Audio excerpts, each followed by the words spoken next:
I'd like to just move us on, John, to talking about business growth, if I may.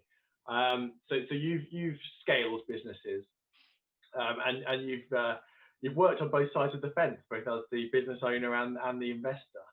So can I ask you about seeking funding? I'm a business owner. I'm at a certain stage of funding, perhaps a certain stage of growth, perhaps where I'm looking to move from friends and family investment into that second round. What advice would you give me if I'm in that situation? I think good entrepreneurs create good networks and work very hard on their networks. And I think that's very important.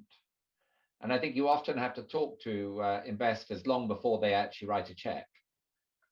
I mean, personally, I like to get to know somebody before I put money into their business.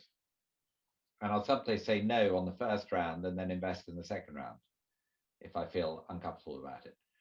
Mm-hmm. So I think that developing networks I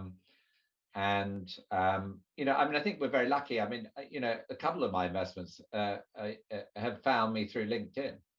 Really? Yeah. I mean, so a really cold call. Yeah.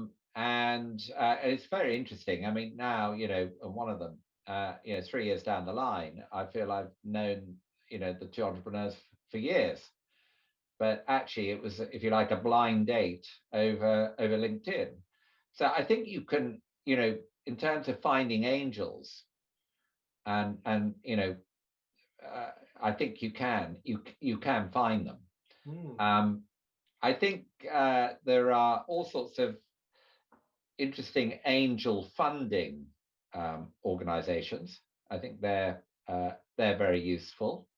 I think crowdfunding is an option, particularly if you. I mean, I think one of the learnings of having done it a couple of times is that you do need probably 25 to 30% of the funds you're seeking pre-committed before you go live on the platform.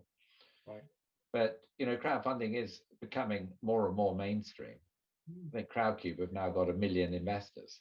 I think so. It's a proper number of people. So I think that that's where I advise people to start. I think also what quite often happens, and some of the angel funds have worked on this, if you have a prominent angel who likes what you're doing, they will often have people who will follow them.